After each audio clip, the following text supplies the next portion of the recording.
আচ্ছা, আপনি কি জানেন যে অনলাইন থেকে ইনকাম করাটা যতটা কঠিন তার চেয়ে কিন্তু বেশি সহজ। এখন অনলাইন থেকে ইনকাম অনেকগুলা মাধ্যমে করা যায়। বিভিন্ন ধরনের সোশ্যাল মিডিয়া আছে, ফ্রিল্যান্সিং আছে।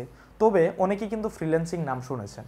কিন্তু ফ্রিল্যান্সিং থেকে ইনকাম করতে গেলে আমাদের কিন্তু বিভিন্ন ধরনের স্কিল ডেভেলপ করতে হয়। তো স্কিল ডেভেলপ করার পরে কিন্তু আমরা ফ্রিল্যান্সিং, আপওয়ার্ক, মার্কেট প্লেসে কিন্তু কাজ করতে পারি। তবে ফ্রিল্যান্সিংয়ে কাজ করতে গেলে আমাদের অবশ্যই কিন্তু স্কিল ডেভেলপ করতে হবে। যদি আমাদের স্কিল ডেভেলপ না থাকে আমরা কিন্তু তারপরেও ইনকাম করতে পারি। তো এটা আমরা কিভাবে করব? যেমন হচ্ছে আমরা কিন্তু প্রতিনিয়ত ইউটিউব, ফেসবুক কিন্তু ব্যবহার করে থাকি, ইনস্টাগ্রাম ব্যবহার করে থাকি। আমরা কিন্তু সেগুলো থেকে ইনকাম করতে পারি।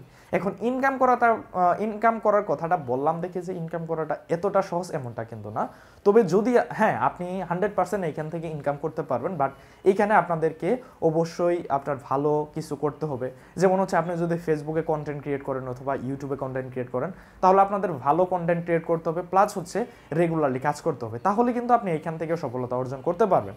তবে তাই বলছি, আপনাদের উদ্দেশ্যে আমি বলছি যে যারা এখন পর্যন্ত আসলে ভাবতেছেন যে আপনার জীবনে কি করবেন, আপনি হয়তো কাজ খুঁজে পাচ্ছেন না, সব সময় দেখা যাচ্ছে যে ফোন নিয়ে আপনি ফেসবুকে ব্রাউজ করতেছেন।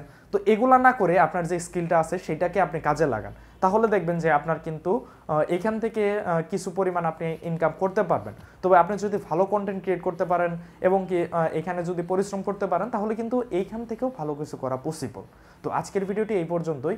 যদি আপনারা আমার পেজটি ফলো দেন এবং কি আপনারা যদি চান যে আমাদের কাজ কিভাবে করব বা ভিডিও কিভাবে বানাতে হয়, কিভাবে এডিট করতে হয়, কিভাবে ফ্রিল্যান্সিংয়ে কাজ করা যায়, এই বিষয়গুলো যদি আপনারা জানতে চান, তাহলে অবশ্যই আমার চ্যানেলে সাবস্ক্রাইব করে এবং কি আপনারা অবশ্যই কমেন্ট করে জানাবেন যে আমাদের এই রিলেটেড ভিডিও প্রয়োজন। তো আজকের ভিডিওটি এই পর্যন্ত। সবাই ভালো থাকবেন, সুস্থ থাকবেন। আল্লাহ হাফেজ।